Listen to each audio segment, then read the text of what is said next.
جب اللہ پاک نے یہ ترکیب ان کے ذہن میں ڈالی کہ ایسا کیا جائے کہ کچھ بندوں کو سمجھا کر میوات سے باہر نکالا جائے، اور دو آبے کا علاقہ جو پورا اس زمانے میں شمالی ہندوستان کا ایک مخصوص علاقہ اہل اللہ کی آماج گاہ رہا ہے، بڑے بڑے بزرگان دین، علماء، محدثین، مفسرین، مجاہدین گزرے ہیں وہاں۔ اس علاقے میں ماحول تھا، مسجدیں آباد تھیں، وہاں خانقاہیں تھیں، وہاں مدارس تھے، وہاں پڑھنا پڑھانا چلتا تھا، وہاں واعظ و نصیحت چلتی تھی،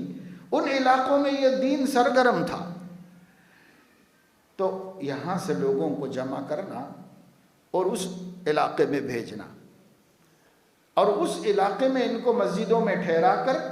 وہاں کا ماحول دکھانا۔ دیکھو مسجد والا ماحول ایسا ہوتا ہے، مسجدیں ایسے آباد ہوتی ہیں، اس طرح ذکر کرتے ہیں، ایسے تلاوت کرتے ہیں، ایسے سیکھنا سکھانا ہوتا ہے، مکتب قائم ہوتے ہیں، بچے پڑھتے ہیں، بڑے پڑھاتے ہیں، اور سب کو دیکھو کیسے ہیں دیندار اور سنت کا اتباع کرنا۔ تو ان کو لے جا کے مسجدوں میں ٹھہرا کے ماحول دکھاتے تھے، اور وہاں سے لوگوں کو سمجھا بجھا کر ان ماحولوں میں سے پہلے سے دینی ماحول سیکھے ہوئے لوگوں کو، علماء اور اللہ والوں کے تربیت یافتہ لوگوں کو، ان کو سمجھا بجھا کر ان کی جماعت نکال کے لا کے میوات میں ٹھہراتے تھے مسجدوں میں، کہ ماحول تک ان کو پہنچائیں، اور جو نہیں جا سکتے ان تک ماحول کو لا کے پہنچائیں۔ یہ دین دارانہ ماحول دکھانے کے لیے ان کو یہاں سے اٹھا کے وہاں پہنچایا، اور ان لوگوں کو وہاں سے اٹھا کے یہاں پر پہنچایا۔ یہ ایک امت کے غم میں سوچی گئی تدبیر ہے، کوئی منصوبہ نہیں ہے، کوئی پلاننگ نہیں ہے، کوئی تحریک نہیں۔ ایک قوم کو ٹارگٹ کر کے ایک اللہ کا بندہ دن رات ایک کر رہا ہے، ہڈیاں سوکھ رہی ہیں اس کی ان کے پیچھے، بچپن سے بیمار آدمی، بچپن سے بیمار رہے وہ، عمر ساری بیماریوں میں گزری، لیکن ہے کہ اتنی بڑی اور اتنی اجٹ اور اتنی جاہل قوم کی ہدایت کا ایمان کا حوصلہ تھا، اللہ پر توکل و بھروسہ تھا۔ اسے لے کر یہ تدبیر بھی اللہ نے دل میں ڈالی، اور یہ تدبیر عملی درجے میں نہایت سیدھی سادی، آسان اور مفید ثابت ہے۔ جب یہ لوگ جا جا کے اس ماحول کو دیکھے تو ان کو احساس ہوا کہ اللہ اکبر، ہم اپنے کو کیسا مسلمان سمجھ رہے، مسلمان ایسے ہوتے ہیں، دیکھا ہی نہیں تھا ہم نے مسلمان۔ تب ان کی سمجھ میں آیا کہ مسلمان ایسے ہوتے ہیں۔ انہوں نے طے کیا کہ نہیں، ہم لوگوں کو جا کر اپنے محلوں میں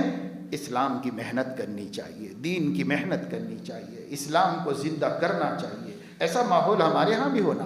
یہ کتنا نورانی ماحول ہے، یہ کتنا اچھا ماحول ہے۔ یہاں لوگ امام کی اتباع کرتے ہیں، علماء سے پوچھ کے زندگی گزارتے ہیں، حلال و حرام و جائز ناجائز کا احساس ہے ان کو، یہ نہیں کرنا، یہ کرنا، یہ سنت ہے، یہ بدعت ہے، ان کو سب پتہ ہے۔ ہم لوگوں کو کچھ بھی نہیں پتہ ہے، ہم کو تو یہ بھی نہیں پتہ ہے کہ یہ توحید ہے کہ شرک ہے، ایمان ہے کہ کفر ہے، یہ بھی نہیں پتہ ہے۔ یہ تدبیر جو اللہ نے دل میں ڈالی بڑی مؤثر اور کارگر تدبیر ثابت ہوئی۔ آج جو ہم دیکھتے ہیں نا کہ سب جماعتیں آتی ہیں، جماعتیں جاتی ہیں، جماعتیں آتی ہیں، جماعتیں جاتی ہیں، یہ کیا ہے؟ یہ بس اسی طرح خود سے شروع ہو گیا اپنے آپ۔ اور جب مولانا نے یہ دیکھا کہ صاحب اس کا بڑا فائدہ ہوا ہے میواتی جیسے قوم کو جن کی ہدایت سے حکومتیں عاجز ہو چکی تھیں، حکومتیں ان کا نام نہیں لینا چاہتی تھیں، علماء محنت کر کے پیچھے ہٹ گئے تھے، ان لوگوں کو اس سے فائدہ ہوا ہے۔ اور جس چیز سے نفع ہو رہا تھا تو اندھے کو کیا چاہیے؟ دو آنکھیں۔ ایک ہدایت کے طالب کو جب ہدایت کا یہ راستہ آسان نظر آیا، بہتر دکھا، مناسب دکھا، اور شریعت و سنت میں کوئی اس سے ٹکراؤ نہیں ہے، یہ محنت ہے، جائز محنت ہے اور بڑی اچھی محنت ہے، اس لیے انہوں نے اس کی فضیلت بتائی، ان کو ادھر کیا، ان کو ادھر کیا۔ جب یہ کارگر نکلا فارمولا تو انہوں نے یہ دوسری طرف بھی شروع کر دیا کہ بھئی یہیں میوات اور دوآبا مظفر نگر ڈسٹرکٹ، میوات اور یہ مظفر نگر، بس یہیں آنا جانا نہ ہو۔ جب اس سے فائدہ ہو رہا ہے تو یہ فکریں لے کر یہاں سے لوگ دوسرے علاقوں میں بھی جائیں، جہاں جہاں جہالت ہے، جہاں علماء نہیں ہیں، جہاں اہل اللہ نہیں ہیں، جہاں کا ماحول اب تک دین سے دور ہے، جہاں اب تک لوگ دین سے غافل ہیں، تو بھائی وہاں بھی جاؤ، وہاں بھی اس کا فائدہ ہوگا۔ یہ لوگ وہاں جائیں، وہ لوگ یہاں آئیں، ادھر سے ادھر جائیں، ادھر سے ادھر آئیں، اور دیکھیں اچھے ماحولوں میں جا کر، مسجد والے ماحول میں ان کے وقت گزرے۔ مسجد میں اذان ہوتی ہے، مسجد میں نماز ہوتی ہے، مسجد اللہ کا گھر ہے، ممبر نبی کے اسٹیج ہے ہدایت دینے کا۔ ایک بات آپ ایک اسٹیج سے بولیے جہاں پر 1000 علماء ہوں اور لاکھ سامعین ہوں، وہ اثر نہیں ہو سکتا جو بات ممبر پہ کھڑے ہو کے بولنے سے ہوتا ہے، کیونکہ یہ نبی کا اسٹیج ہے۔ یہاں سے جو تاثیر پیدا ہوتی ہے وہ کہیں سے نہیں۔ پھر مسجد میں آدمی گناہ سے بچتا ہے، مسجد میں فرشتوں کا ماحول ہوتا ہے، احادیث صحیحہ کے مطابق فرشتوں والے ماحول میں ان کی برکتیں، ان کی نورانیت، اللہ کے گھر کی نسبت، سجدہ کرنے والے، نماز پڑھنے والے، ہاتھ اٹھا کر دعائیں مانگنے والے، خدا تعالیٰ سے بھیک مانگنے والے، ان لوگوں کی برکت ہوتی ہے، اس ماحول میں تاثیر ہوتی ہے۔ اس لیے انہوں نے ان لوگوں کو ٹھہرانے کی جگہ مسجد کو بنایا کہ بھئی اللہ کے گھر سے نکلو، اللہ کے گھر میں جاؤ، دوسروں سے ہمیں کوئی لینا دینا نہیں، ہم کمانے نہیں آئے، ہم کھانے نہیں آئے، ہم کھلانے نہیں آئے، ہم دوستیاں کرنے نہیں آئے، ہم کوئی کام کے لیے نہیں آئے، ہم اللہ کے لیے آئے ہیں۔ اللہ کے گھر سے اٹھو، اللہ کے گھر میں جاؤ، اور اللہ کے بندوں سے کہو کہ بھائی جیسے ہم آپ تک آئے ہیں آپ ہمارے تک آئیے۔ ہم نے کچھ فکر یہاں آ کے ظاہر کی ہے، اپنی اور تمہاری، تم یہاں سے جا کر کسی اور کی فکر ظاہر کرو۔ اور اس کی ترکیب یہ ہوئی کہ شہروں سے قصبوں میں جائیں، اور قصبوں سے اٹھا کر قریوں میں بھیجیں، اور قریوں سے دیہاتوں کے اندر بھیجیں۔ ایک جگہ سے دوسری جگہ، ایک جگہ سے دوسری جگہ آنا جانا چلتا رہا۔ ایک تجربہ تھا، اچھا تجربہ تھا، برکت سامنے آئی۔ کوئی طریق مقصود نہیں ہوتا جب تک کہ وہ کتاب و سنت سے لازم اور واجب نہ ہو، لیکن جو طریق تجربے میں اچھا ثابت ہو جائے اور کتاب و سنت کے خلاف بھی نہ ہو، تو اس طریق کو استعمال کر کے کام کرنا کوئی بدعت ہے؟ کوئی عالم نہیں کہہ سکتا کہ یہ کوئی بدعت ہے۔ ارے بھائی طریقے تو اپنی سمجھ سے ہی نکالے جاتے ہیں، اور وہ طریقے اتنی شرط ہے کہ کتاب و سنت کے خلاف نہ ہو۔ کتاب و سنت کے خلاف تو نہیں ہے، کوئی شریعت میں ایسا کرنا منع ہے کہ لوگوں کی ہدایت کے لیے جائیں اور لوگوں کو وہاں سے اٹھائیں دوسری جگہ بھیجیں۔ اگر ایسا ہو تو لوگوں کا جا کے خانقاہ میں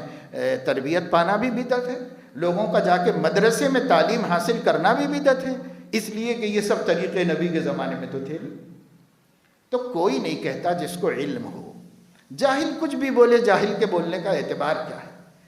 لیکن جو عالم ہے وہ نہیں کہتا کہ یہ غلط ہو رہا ہے، کوئی عالم نہیں کہتا، کوئی سمجھ والا نہیں کہتا، عقل والا بھی نہیں کہتا کہ بھائی اگر امت کی ہدایت کے لیے کہ وہی طریقے سے اچھا نتیجہ نکل رہا ہو اور وہ طریقہ گناہ نہ ہو، نیکی ہو، جائز ہو، مباح ہو، تو اس طریقے میں کیا حرج ہے؟ اس لیے کسی عالم نے ہندوستان میں اس محنت کی مخالفت نہیں۔ جو لوگ ان کے نظریے کے قائل نہیں تھے، یعنی فکری اختلاف رکھتے تھے، انہوں نے بھی اس کو دیکھ کر بڑا مؤثر کام کیا اور اس کی بڑی اپنی زبان قلم سے تعریف کی اور کہا کہ ہاں بھائی یہ کام تو واقعی بڑا مؤثر کام ہوا، اس سے بڑی بڑی تبدیلی آئی ہندوستانی مسلمانوں کے اندر۔ یہ وہ وقت تھا کہ تبھی ملک آزاد ہوا، یہ وہ وقت تھا کہ تبھی ملک تقسیم ہوا، یہ وہ وقت تھا جب ملک کے مسلم حکمرانوں کو ایک ایک کر کے ختم کیا گیا، مٹایا گیا، مسلمانوں میں یاس اور نا امیدی اور مسلمانوں کے اندر نامرادی پیدا ہو گئی۔ لوگ ہجرت کر کے بھاگ جا رہے تھے جن کو ایمان و یقین نہیں تھا، اور جو لوگ ٹھہرے ہوئے تھے، مجبور تھے، پیسہ نہیں تھا، جا نہیں سکتے تھے کہیں، وہ غریب اپنے آپ کو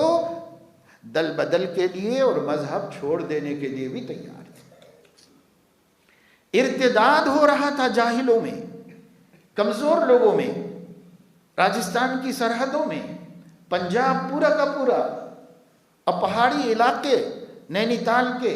اور سب جدھر دیکھو مسلمان اسلام چھوڑ کے ہندو بن رہے تھے،